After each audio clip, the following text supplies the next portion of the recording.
It's October 1903.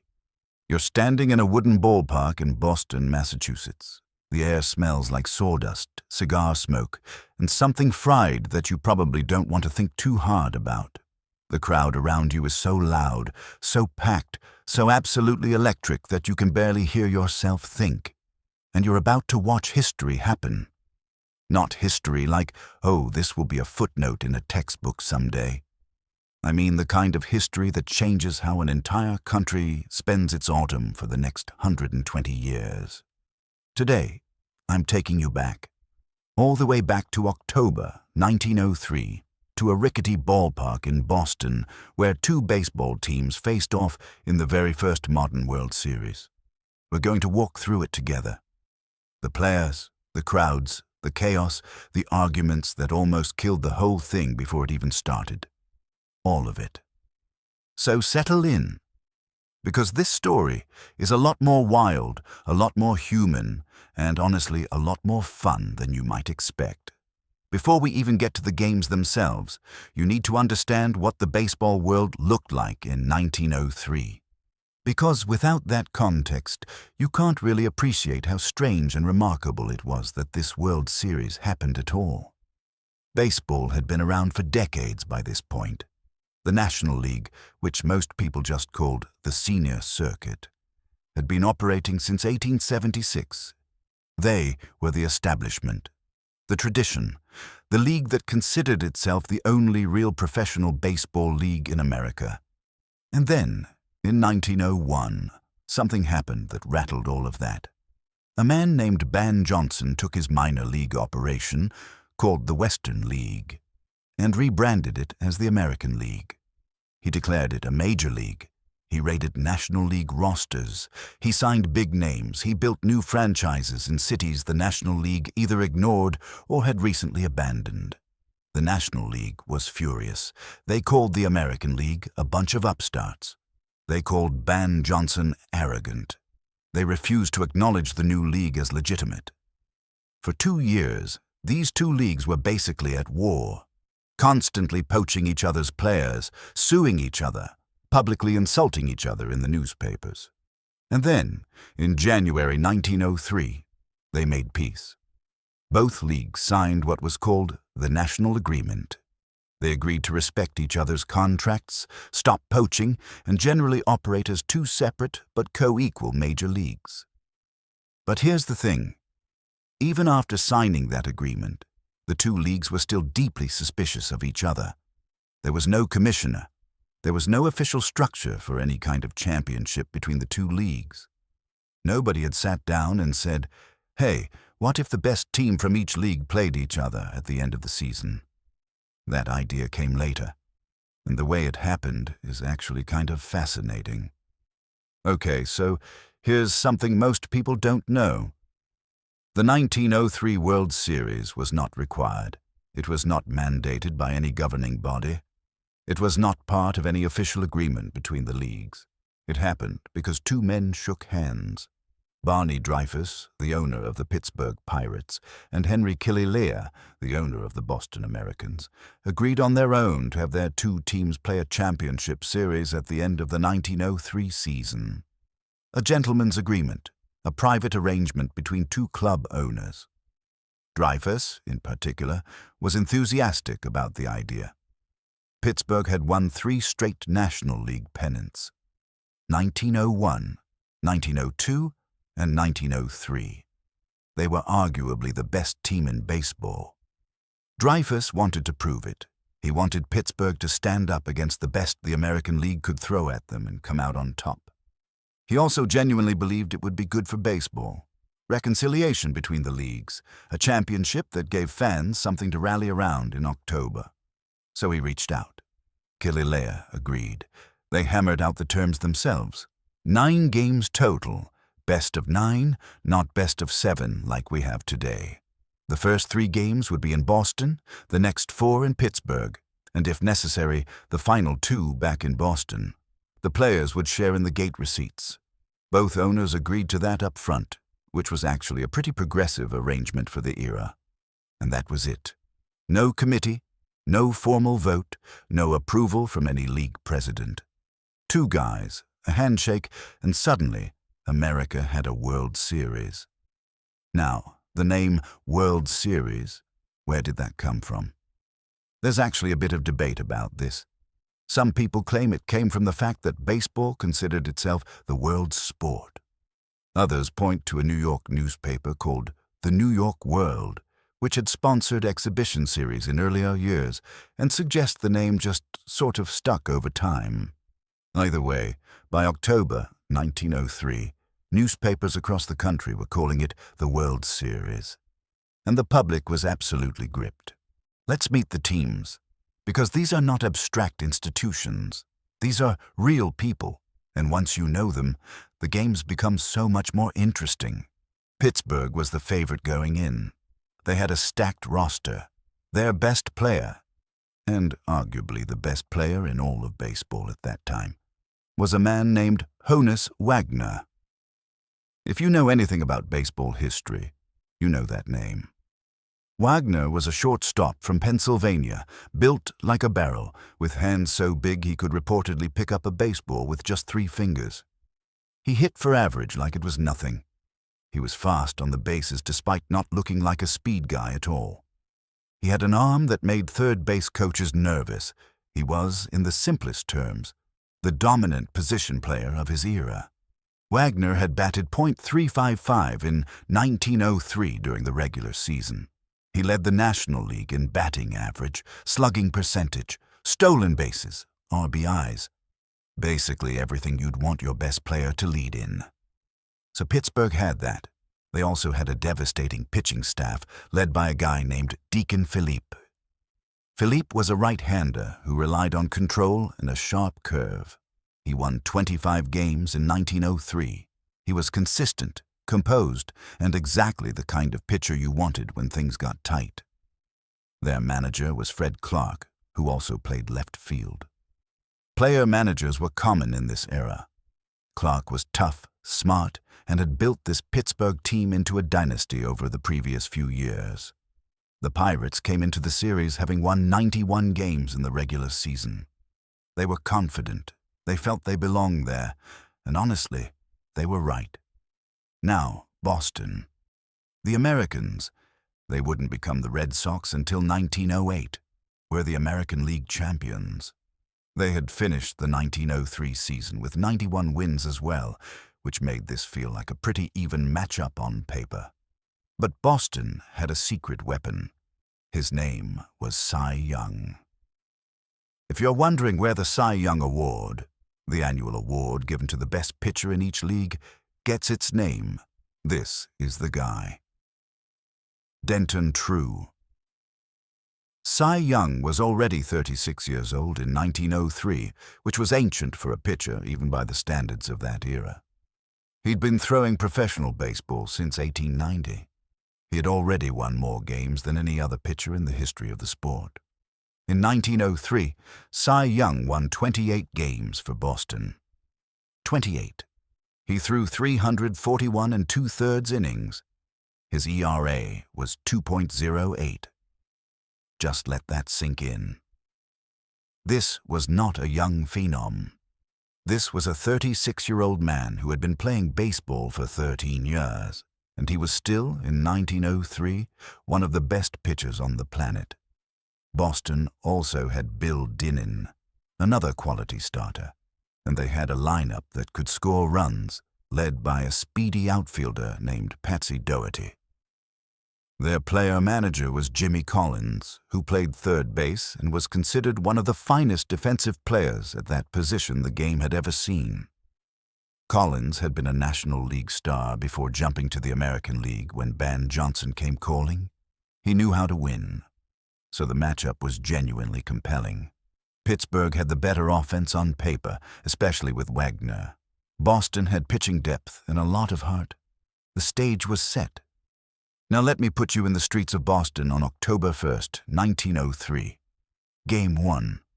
You'd have gotten there by walking or by streetcar because automobiles were still a novelty. A thing rich eccentrics had, not something ordinary people used for daily transportation. The streetcars in Boston were crowded that day.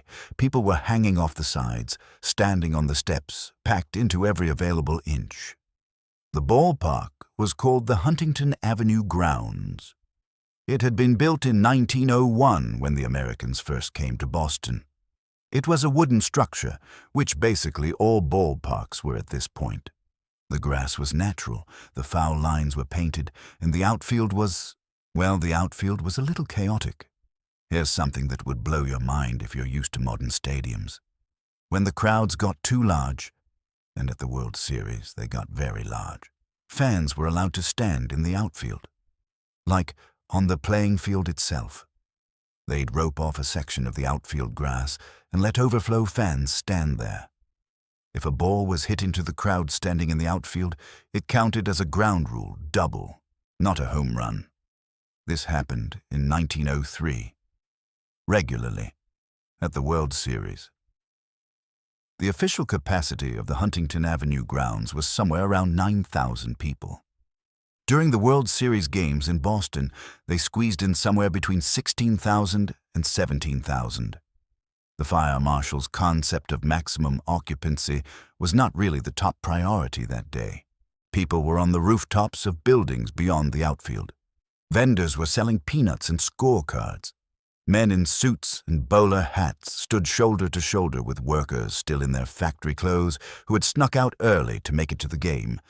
And something else, the Boston crowd had a band. The Royal Rooters were a famous group of Boston fans who followed the Americans everywhere.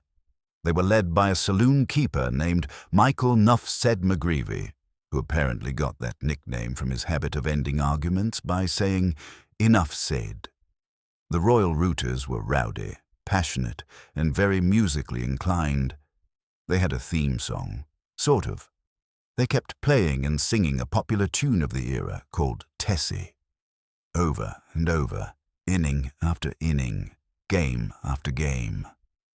The Pittsburgh players would later claim, half seriously, that Tessie drove them absolutely crazy and was a factor in how the series went. We'll get back to that. October 1st, 1903.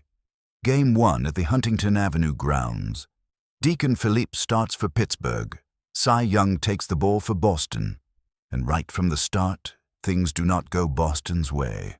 The Pirates score 4 runs in the very first inning. 4 runs.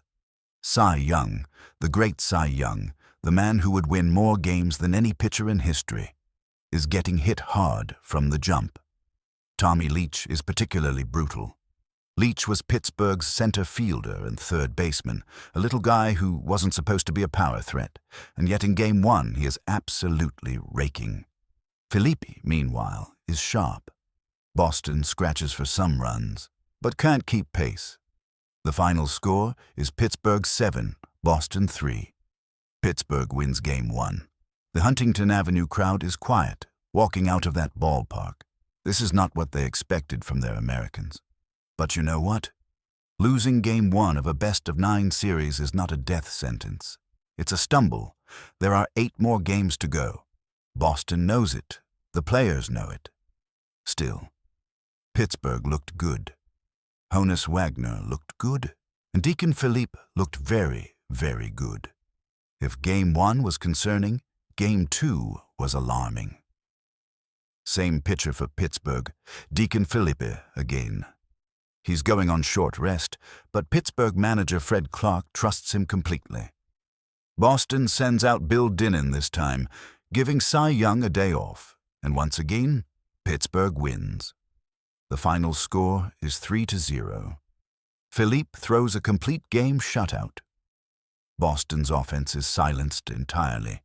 The Royal Rooters are still singing Tessie in the stands, but it feels a bit more desperate now, a bit more pleading. Pittsburgh is up 2-0 in a best-of-9 series. Boston fans are starting to do the math, and they don't love what they're seeing. 2 games in, Pittsburgh looks like the better team. Honus Wagner, despite struggling a bit personally at the plate in these first 2 games, is a constant presence. Even his outs are scary, well-struck balls.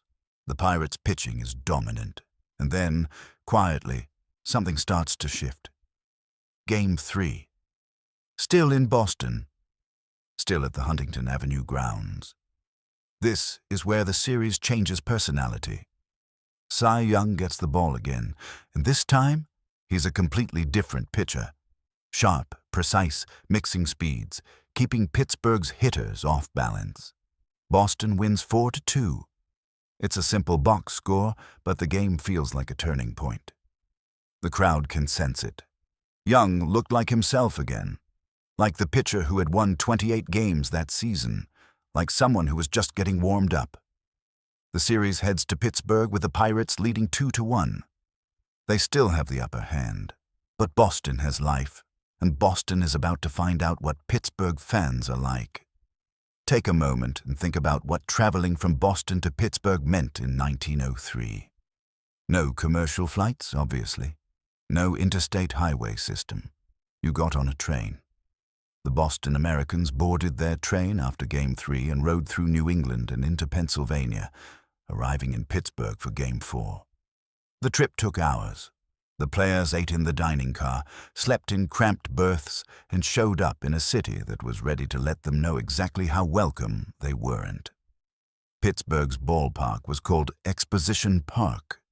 It sat on the north shore of the Allegheny River.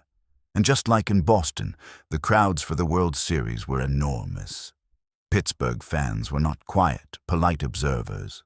They were loud, partisan, and deeply invested. Many of them had watched this Pirates team win 3 straight pennants. They believed in this team. They believed in Honus Wagner even when he wasn't hitting. They believed the Pirates were going to finish the job here on their home turf. The Pittsburgh newspapers had been full of confidence all week. The Boston papers were a little more anxious. A 2-game lead in a best-of-9 is comfortable but not commanding. Pittsburgh knew they needed to close this out. Deacon Phillippe. Again, if you are keeping count, Phillippe has now started 3 of the first 4 games. This would be considered absolutely unconscionable by modern standards, where pitchers go once every 5 days. And the idea of throwing complete games in back-to-back starts would make a pitching coach physically ill. But this is 1903. Complete games were expected. Pitchers were workhorses, and Deacon Phillippe was Fred Clark's guy. Game 4 goes to Pittsburgh. Again. Phillippe pitches another complete game, and the Pirates win 5-4 in what is actually a competitive, well-played game. Boston battles. They score 4 runs. But Pittsburgh scores 5, and that's enough. Pittsburgh leads the series 3-1. One more win, and the Pirates are the first world champions of the modern era. Game 5, October 6th, Exposition Park. Boston sends out Cy Young. Pittsburgh counters with a pitcher named Brickyard Kennedy. And finally, Boston's offense wakes up. They pound Kennedy. They run. They hit gaps. Patsy Dougherty has a big game. Boston wins 11-2. It isn't even close. Series is now 3-2 Pittsburgh. Boston breathes. The Royal Rooters, who had made the trip to Pittsburgh, because of course they had, sing Tessie with renewed vigor. Boston wins Game 6. Bill Dinnin pitches for Boston. He's sharp. Pittsburgh can't do much with him. The final score is 6-3. The series is tied, 3 games apiece. With 3 games left, this is now anyone's series. The momentum has completely flipped. Pittsburgh, which looked like it might sweep through Boston in the first few games, has lost 3 straight. Their bats have cooled. Phillippe can't pitch every game. Even in 1903 there are limits. And Boston? Boston has found its footing. Their pitching is holding up. Their offense is producing when it needs to. The series returns to Pittsburgh for Game 7 with everything on the line. This is the game. This is where the 1903 World Series is decided, even if it doesn't technically end here. October 8th, Exposition Park. Game 7. Cy Young takes the mound for Boston. Pittsburgh, out of good options, turns to Deacon Phillippe for the 4th time. The man has been a warrior throughout this series. But how much can one pitcher give? The game is tight early. Both pitchers are working hard. Pittsburgh and Boston are exchanging runs, small rallies, big defensive plays, and then Boston starts to pull away. The final score is 7-3 Boston. Cy Young is magnificent. He goes the distance. He shuts down a Pittsburgh lineup that had looked so dangerous in the first few games. Boston leads the series 4-3. They need one more win. The entire narrative of this series has reversed. Tommy Leach, who had killed Boston in Game 1, is quiet. Honus Wagner, and this is the thing people talked about for years, Honus Wagner is struggling. The greatest player in baseball is going through a rough series. He's batting around .220. His errors at shortstop are showing up at the worst times. There have been theories about this for over a century. Was he injured? Was the pressure getting to him? Did a hand injury hamper his swing? We don't know for certain. What we know is that Honus Wagner, the player who was supposed to make this Pittsburgh team nearly unbeatable, is not the player we saw in the regular season. It's a good reminder that the World Series, even from the very first one, had a way of humbling the very best players at the very worst times.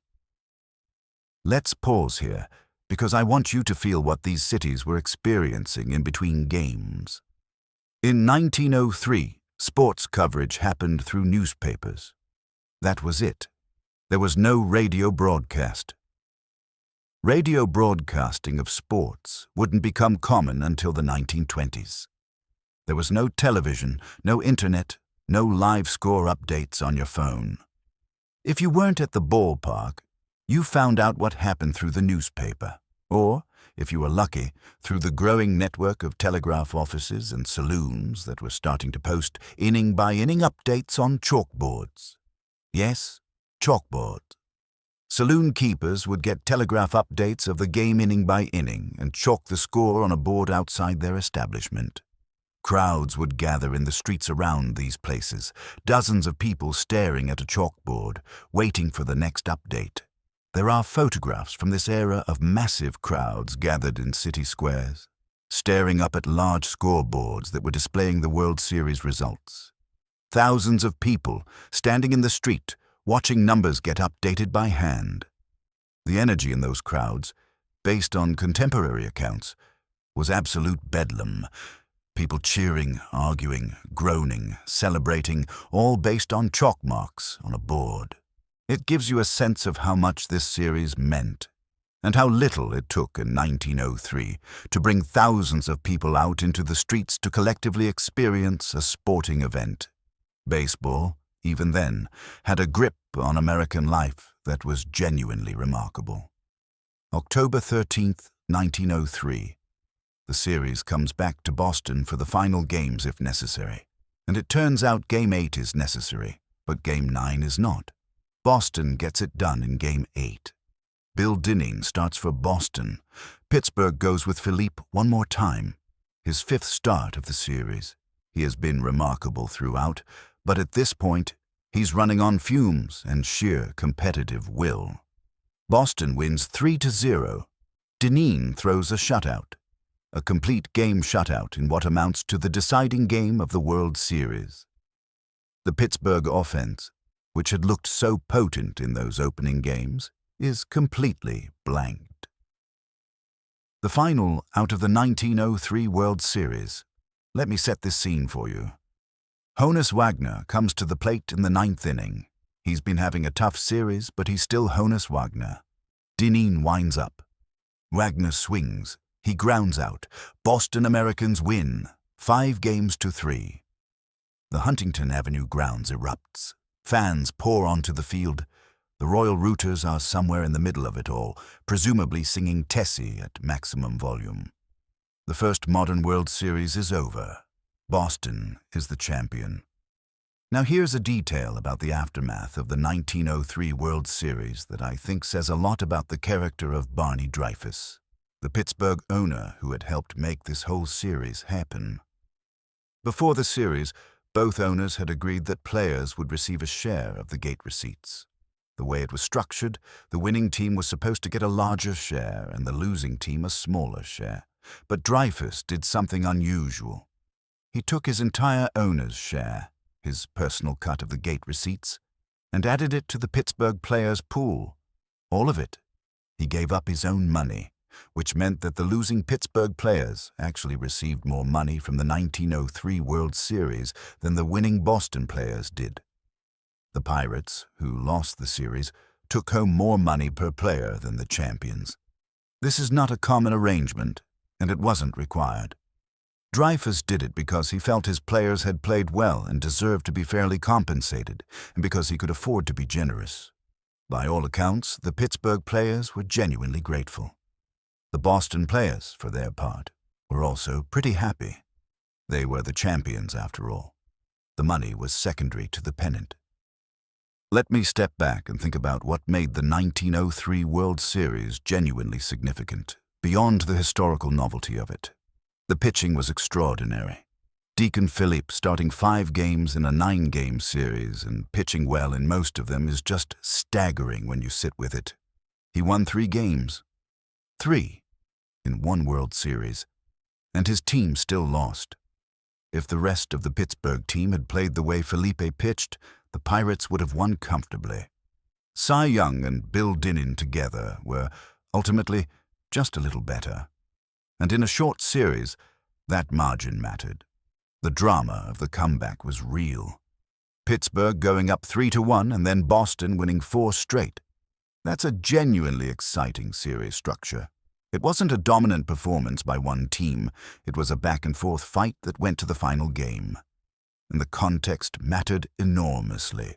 This wasn't just a baseball series. It was, in a very real way, a statement about whether these two leagues could coexist, whether the American League had legitimacy, whether Ban Johnson's experiment meant anything. Boston winning, an American League team winning, was a validation. It said, yes, the American League produces real, world-class baseball. Yes, we belong here. Yes, this peace between the leagues is built on genuine competitive equality.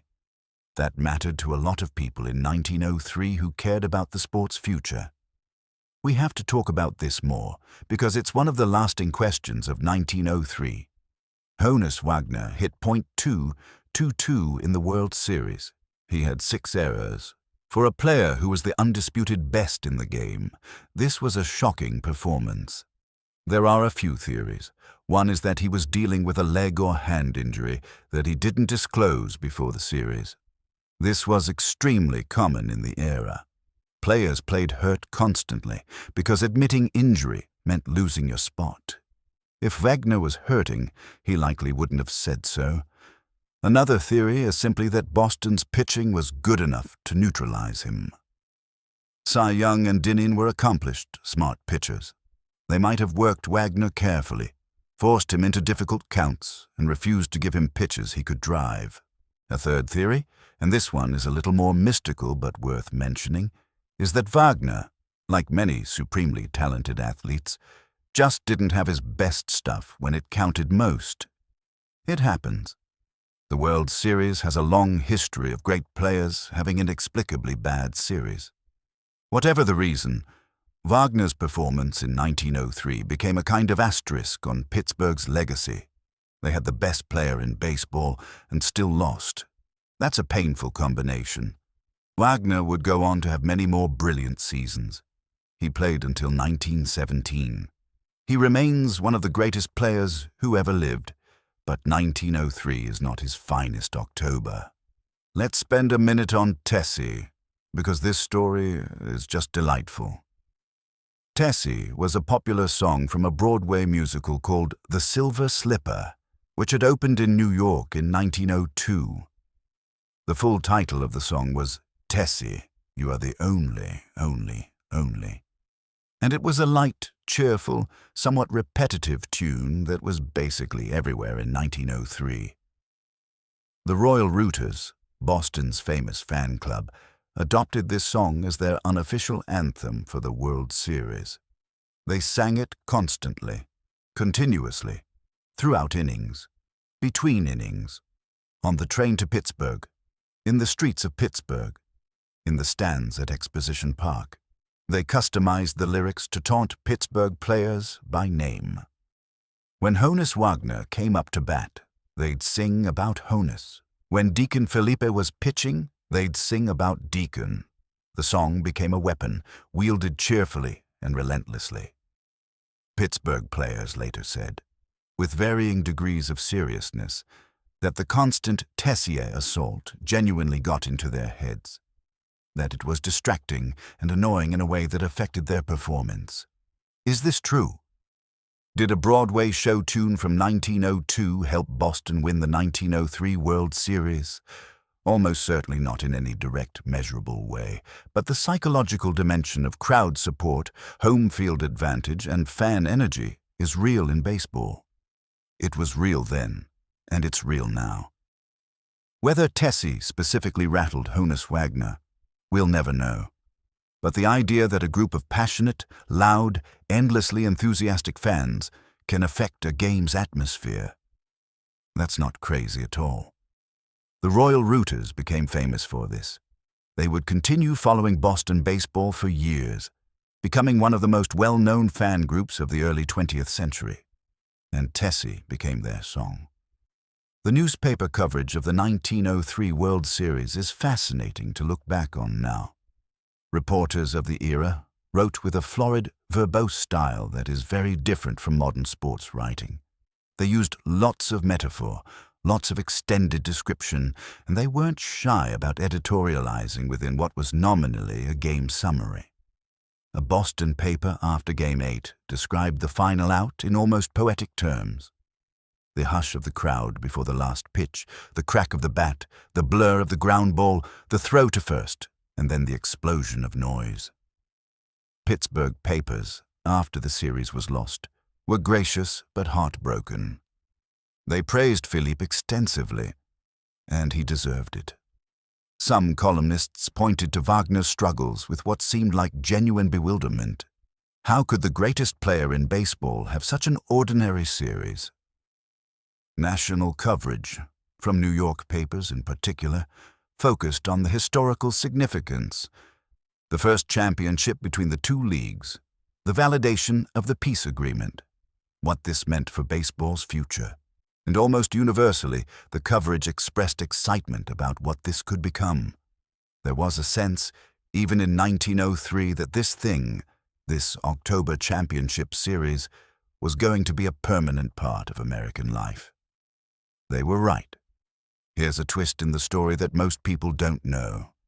After the success of the 1903 World Series, you might assume that 1904 would bring another one. Natural progression. Successful debut, bring it back next year. It didn't happen. In 1904, the New York Giants won the National League pennant. Their manager was John McGraw, one of the most famous combative managers in the history of the game.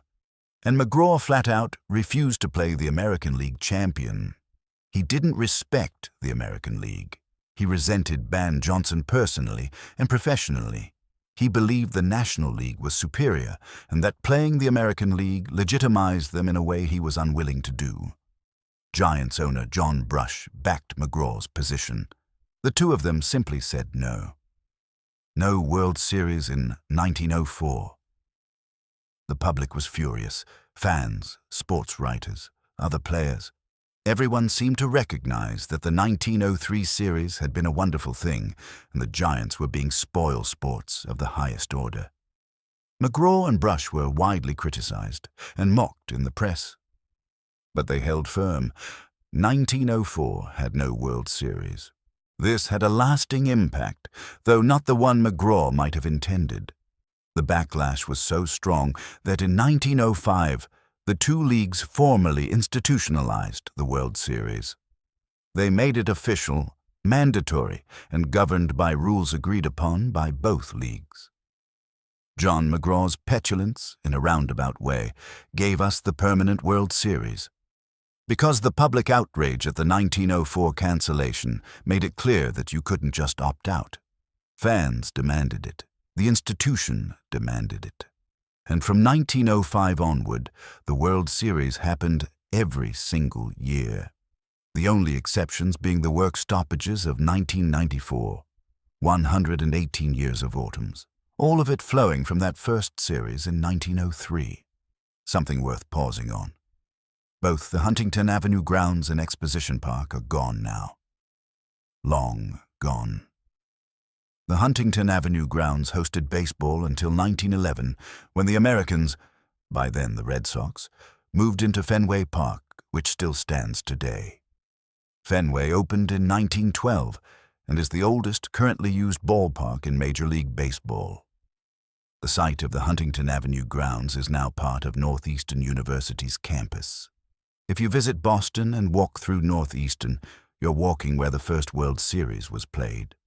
There's actually a statue there, a bronze statue of Cy Young placed on approximately the spot where home plate used to be at the Huntington Avenue Grounds. If you're ever in Boston, it's worth going to find it.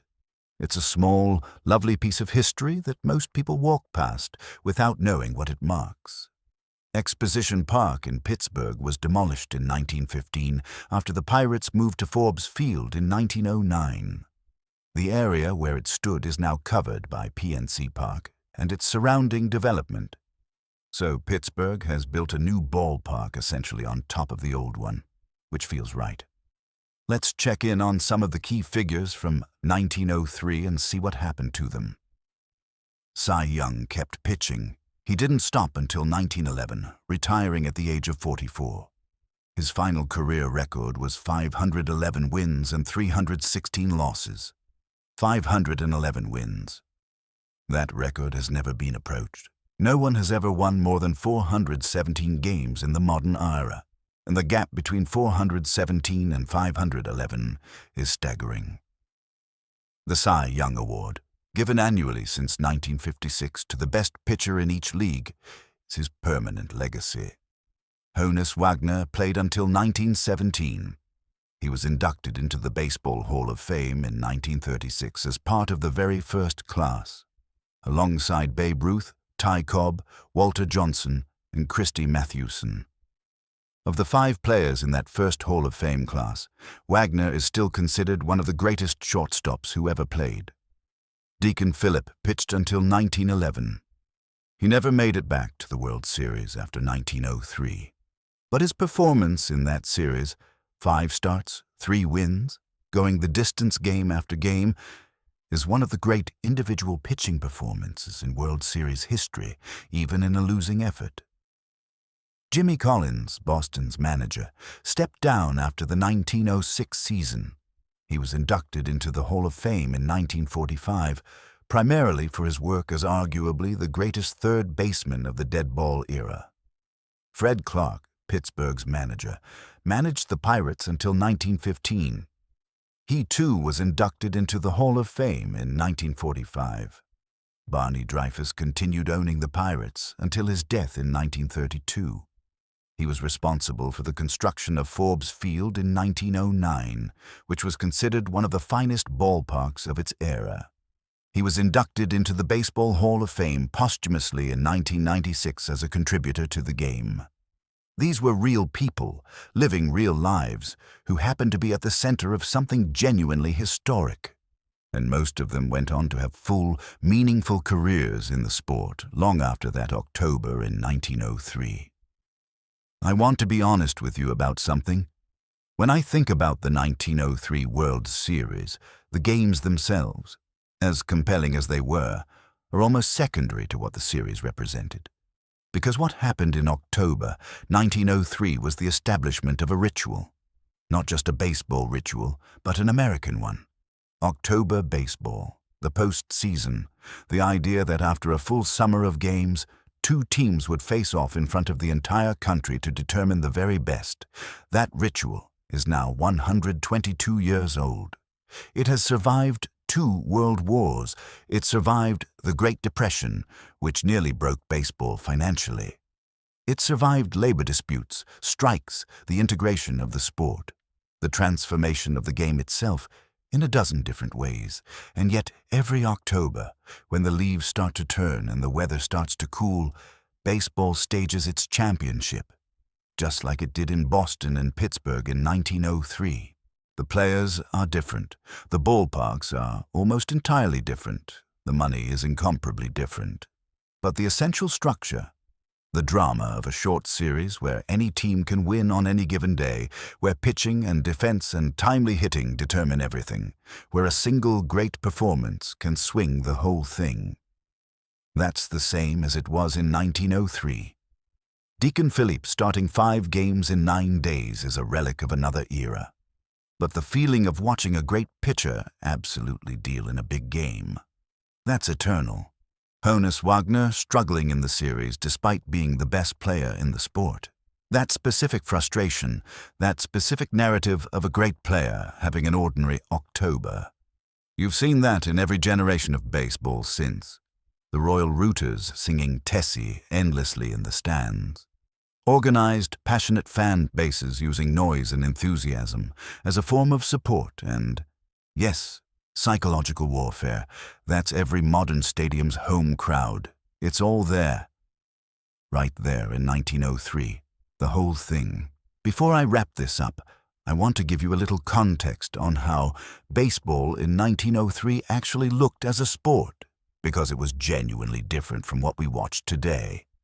We call this period the Deadball Era, and the name tells you something important. The baseball itself, the physical ball, was manufactured differently. It didn't travel as far when hit. Home runs were rare to the point of being genuine events. The game was built on speed, bunting, the hit-and-run play, stolen bases, and manufacturing runs one at a time rather than waiting for a 3-run blast. Honus Wagner stealing 46 bases in 1903 was not unusual for a star player. He also hit 6 home runs that year, which was actually a pretty decent total for the era. Pitchers threw every kind of pitch they could invent. The spitball was legal. The emery ball, where pitchers would scuff the ball with an emery board to make it move unpredictably, was legal, or at least not explicitly illegal.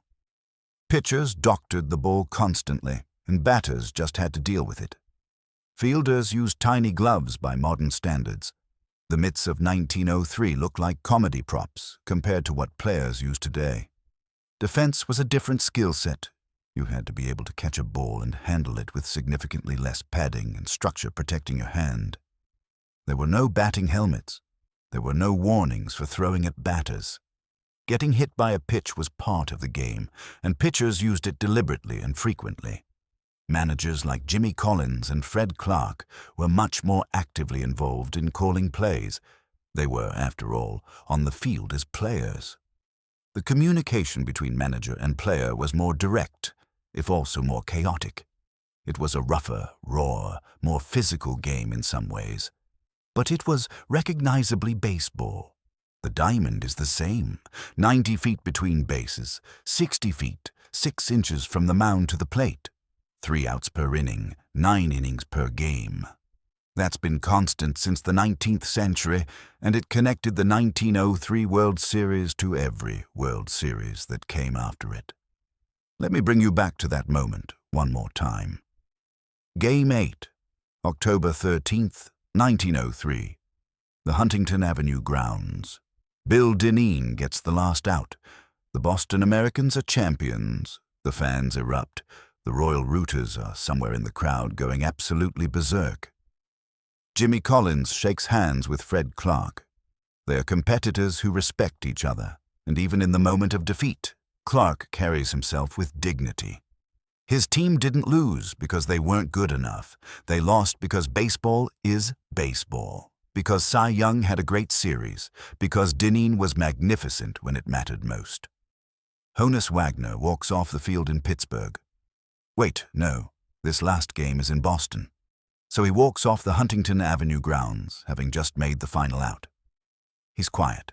He doesn't complain to reporters. He acknowledges that Boston played well. He is by all accounts a gracious competitor even in defeat.